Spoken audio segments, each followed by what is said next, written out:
সবাই মিলে যদি বসা যায় নবান্নের সামনে গিয়ে এবং সরকারকে যদি চেপে ধরে যোগ্যদের নতুন তালিকা করানো যায়, তাহলে যোগ্যদের আর এই পরীক্ষার হেপাতে যেতে হয় না।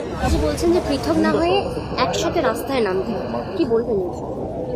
দেখুন, এই লড়াইটাতেও যদি বলেন আর কি, বিভিন্ন মঞ্চ তৈরি হয়ে পৃথকভাবে লড়তে গিয়েই তো শক্তি ক্ষয় করেই তো এই জায়গাটা এসছে। আমরা কোনোদিন এক হয়ে সরকারের কাছে দাবি পেশ করতে পারিনি যে তুমি অযোগ্যদের যেমন মানে নামের তালিকা দিচ্ছ বলছো, সেরকমভাবে যোগ্যদেরও নামের তালিকা আলাদা করে পেশ করো। এটা যদি আমরা বলতে পারতাম তাহলে এই বিপর্যয়টা আজকে দেখতে হতো না। সেখানে আমরা দেখেছি, আমরা যখন বলতে গেছি তখন অন্যান্য বিভিন্ন জায়গা থেকে বাধা এসছে। আমরা যখন এই কথাগুলো এসএসসি চেয়ারম্যানকে বলেছি, তিনি চেয়ার ছেড়ে লাফিয়ে উঠে গেছেন, এটা বাদ দেওয়া যায় নাকি যোগ্যদের আমি কি করে তালিকা দেবো? মানে অযোগ্যদের যদি তুমি তালিকা দিতে পারো তাহলে যোগ্যদের তালিকা দেওয়া কেন সম্ভব নয়? মুখ্যমন্ত্রী বলছেন তো সময় পায়নি, টেন্ডার আর নন টেন্ডারকে বের করার সময়ই পায়নি। উনি সময় কোনোদিনই পাবেন না। বিগত 15 বছর ধরে সরকারে থেকে যে সময়টা পেয়েছেন, একমাত্র দুর্নীতি করার সময়টুকু পেয়েছেন। কারণ সরকারে বসেই ছিলেন, সরকারে বসেই আছেন দুর্নীতি করার জন্য, সেখানে অন্য সৎ কাজ করার জন্য সময় পাবেন কি করে? এটা তো উনি পারেন খুব ভালো করে।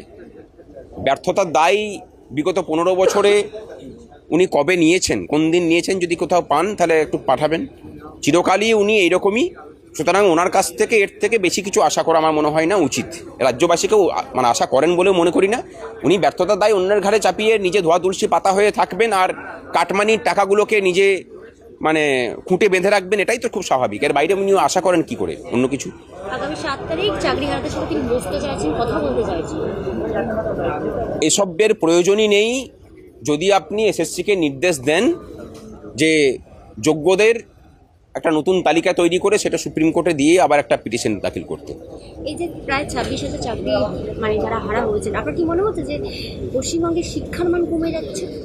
শিক্ষার মান কমে যাচ্ছে এর ফলে নয়, বিষয়টাকে বুঝতে হবে যে যেসব যোগ্য ছেলে মেয়েদের আজকে সরকারি দুর্নীতির বলি হতে হলো, এর ফলে শিক্ষার মান কমে যাওয়া নয়, পশ্চিমবঙ্গের মেধাকে বলি দেওয়া হলো।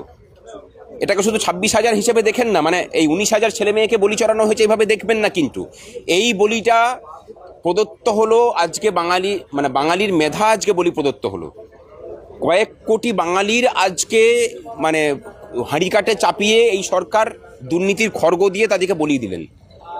বাংলার মেধা ভুলুণ্ঠিত হলো। এটা 19,000 শুধুমাত্র যে ক্ষতিগ্রস্ত তা নয়, আপনারা যারা চাকরি করছেন, অন্যান্য ক্ষেত্রে যারা চাকরি করছেন, তাদেরকে প্রত্যেকের সামনে প্রশ্নচিহ্ন পড়লো, আপনিও কি তাহলে কাটমানি দেওয়া লোক?